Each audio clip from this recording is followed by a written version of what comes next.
3 days passed. The first day, love barely registered it. The second day, she noticed the quiet but convinced herself it meant nothing. People had lives. Adults did not need constant contact. She tried to deceive herself. By the third day, she had opened their chat 5 times. Not to text, just to look. She told herself she was calm, unbothered, secure.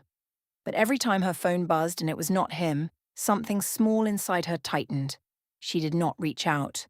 Not because she did not care, but because caring first felt dangerous. If he wanted her, he would show it. That sounded strong in her head. It felt hollow in her chest. That evening, her phone rang. Zion. Her lips curved before she could stop them. She cleared her throat and answered on the second ring. Hey. His voice was steady. Hi. No playful warmth, no softness. Just space.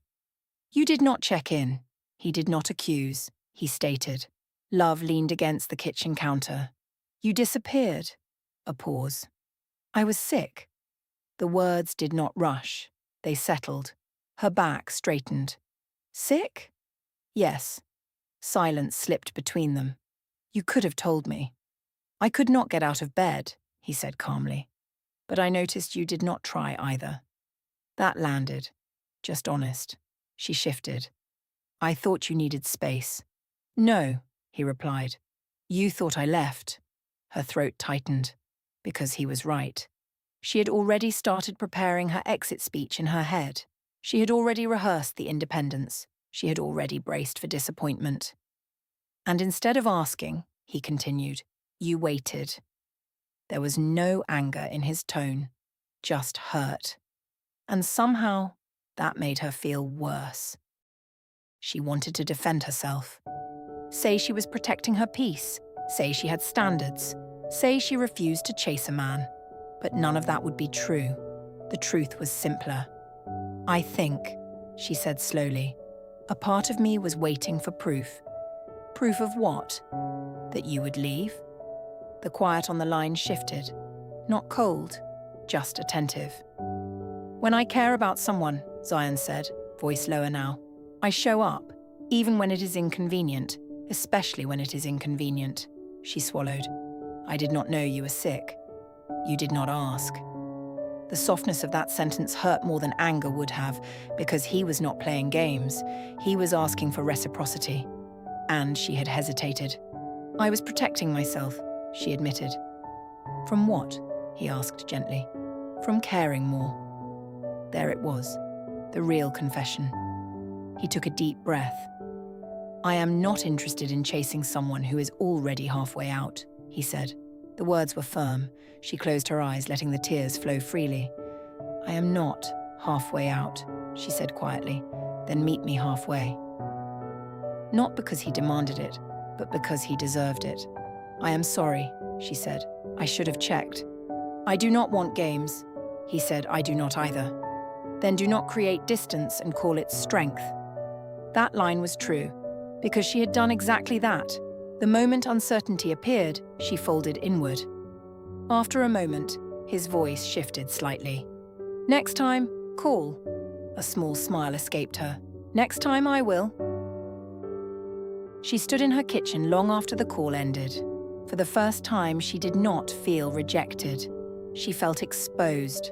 There was no villain here, no red flags, no manipulation. Just 2 adults standing at the edge of something that required effort. And effort meant vulnerability. She picked up her phone again, this time to create a small reminder. Show up. She stared at the words. Maybe being ready for love was about consistency and partnership.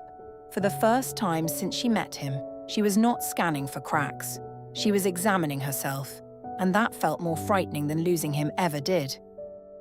He texted first the next morning. Are you eating? She smiled at her screen. Yes. Oats. Good. Hydrate too. She laughed. Are you my doctor? No. Just invested. Invested. The word felt warm now. 30-plus vibes he called when he said he would. She checked in without overthinking. He sent voice notes instead of dry texts. She stopped pretending she was too busy. and slowly the space between them became familiar, comfortable. One evening he said, "I want to see you." Not, "Are you free?" Clear, the good kind. "Okay," she replied, trying not to sound as pleased as she felt. He picked a quiet rooftop restaurant, city lights below, soft music, the kind of place that made you sit up straighter. She wore something simple but intentional, he noticed. "I like when you try," he said, eyes holding hers. She raised a brow. "When do I not try?" "You always try. I just like seeing it." Dinner was smooth, just laughter. Shared eye contact that lasted half a second too long. At some point, she forgot to guard herself. She leaned forward when he spoke. She laughed without filtering it. She let her hand rest near his on the table. He noticed. He turned his palm slightly upward, an invitation. She hesitated for one breath, then placed her hand in his. Warm, peaceful. While her heart gave its best dance, her face stayed calm. He smiled slightly. "You are here." It was not a question. She squeezed his hand. "I am." And she meant it. After dinner, they walked to his car slowly. Not because the distance was long, but because neither of them wanted it to end. He opened the door for her. She paused before getting in. "Thank you," she said softly. "For?" "For being intentional about us." His expression shifted, gentle. "I told you, I do not want games." Silence stretched. The air between them felt heavier now, charged. She looked at him. This was not a fantasy, not a chase, not a projection. This was a man choosing her in real time and waiting for her to choose him back. Her voice dropped slightly. "I am trying." He stepped closer. "Do not try," he said quietly. "Just be here." Her breath caught. His hand lifted, slow enough for her to step back if she wanted. She did not. His fingers brushed her jaw lightly, testing, asking. Her eyes softened. That was all the permission he needed. The kiss was not rushed. It started gently, almost careful. And then something in her melted. Her fingers curled into his shirt slightly. His hand moved to her waist, firm, protective. She felt it in her knees. The world around them blurred. For the first time in years, she was not thinking about tomorrow. Just in her feelings. When they pulled apart, her lips curved slowly. "That was," she started. "Intentional," he finished. She laughed softly. "I was going to say dangerous." He stepped back just enough to look at her. "I am not here to be dangerous to you." The way he said it made her stomach flip again. He opened the car door. She got in, still slightly breathless. As he closed it, she caught her reflection in the mirror. Her eyes were glowing. Weeks passed. Dates turned into routines. Routines turned into rituals. Sunday evening calls. Midday check-ins. Inside jokes no one else would understand. He met her friends. She learned his coffee order. He sent her pictures of random things that reminded him of her.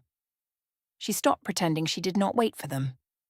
One night, while lying in bed after a long conversation, he said it casually. "You feel like home."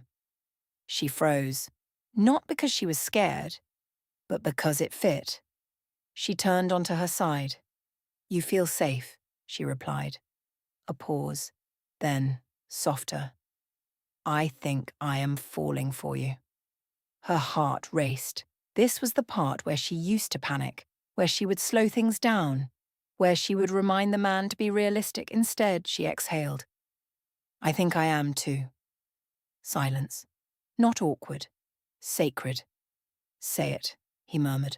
She smiled into the darkness. "I love you." The words did not tremble. They landed steady. His voice lowered. "I love you, love." And for once, it did not feel like pressure. It felt like arrival. Nothing was wrong. That was the problem. Zion still called, still showed up, still looked at her like she was intentional. He did not withdraw. He did not confuse her. He did not test her. He loved her steadily.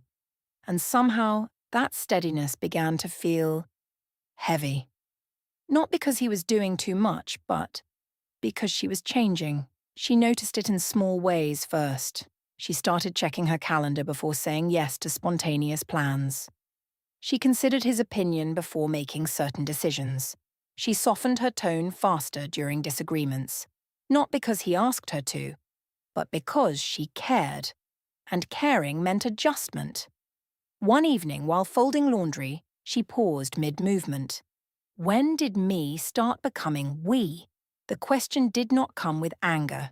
It came with confusion. She had fought hard for her independence, built routines, protected her space. Now she was willingly blending it with someone else. That should feel romantic. Why did it feel unsettling? Zion noticed it before she did. "You are somewhere else lately," he said one night. They were on her couch, her head on his chest. "I am here," she replied quickly.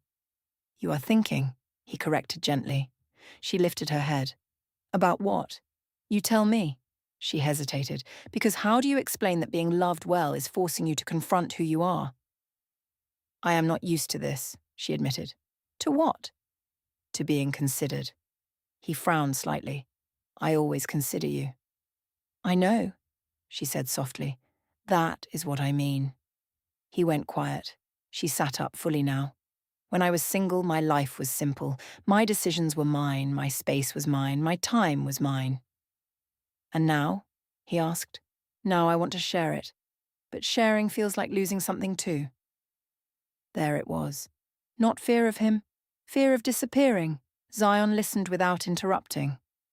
"I do not want you smaller," he said finally. "That is not what you are doing," she replied quickly. "But you are shrinking somewhere." That hit harder than anything else, because she had tiny compromises, tiny adjustments, tiny edits to herself, none requested, all self-imposed. "I do not know how to love without merging," she whispered. Silence filled the room. Not tense, just honest. Later that night, after he left, she stood in front of her mirror. She studied her reflection.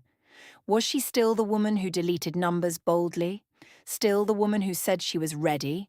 Or had she swung too far the other way? Ready did not mean dissolving. Ready did not mean reshaping yourself to fit love. Ready meant bringing yourself fully. And she suddenly realized something uncomfortable. She did not know where her edges were anymore. The next day, Zion texted, "Dinner tomorrow?" She stared at it longer than usual, not because she did not want to go, but because she wanted to make sure she was choosing it, not defaulting into it. She typed, "Yes, but I need something too." 3 dots appeared quickly. "Tell me." She inhaled. "I need to make sure I do not disappear inside us." A pause. Then his reply. "You will not. Not with me. But you have to stay visible too." Her chest tightened, because this was not a villain story. This was growth. And growth is uncomfortable. She set her phone down slowly. For the first time, the tension was not about losing him. It was about keeping herself while loving him. And that felt like a bigger challenge than fear ever was. The next Saturday, Love planned a day that did not orbit Zion. Morning Pilates, a late breakfast she actually tasted, a slow walk through a bookstore she usually rushed. She did not narrate the day to him in her head, did not take pictures to send later. She simply lived it. Halfway through a poetry aisle, she realized something quiet. She missed him. Not anxiously, not to feel settled, just because she wanted to share the moment. That evening, she called. "Are you free tonight?" "I was hoping you would ask," he said softly. And for the first time, reaching for him felt clean. Not attachment, not habit, choice. They met under warm hanging lights. He stood when she approached, like always. "You always do that," she smiled. "I always will." They sat, but neither opened the menu. "I figured something out," she said. He waited. "I don't need this to work anymore." A small shift crossed his face. She held his eyes. "I want it to." The tension left his shoulders slowly. "I'm not here because I'm afraid to lose you," she continued. I'm here because my life is good, and I want you in it. Silence settled between them, full and steady. You feel different tonight, he said. I am. He looked at their hands before speaking. I was careful with you, he admitted.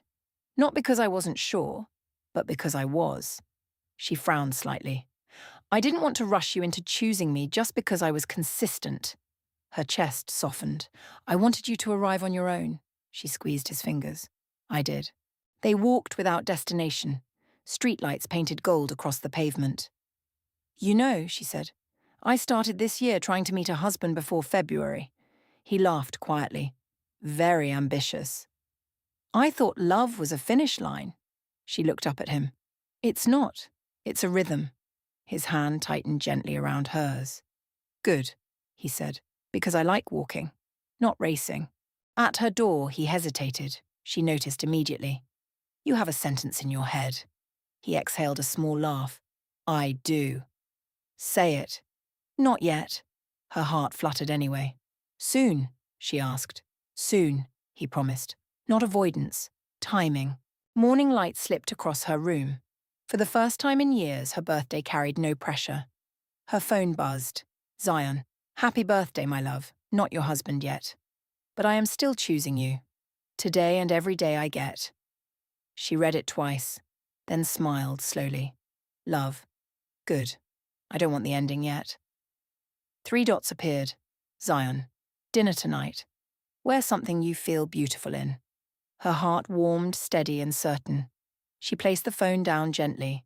No countdown, no deadline, just a love that was clearly going somewhere. And for the first time, she wasn't waiting to be loved. She was already living inside it.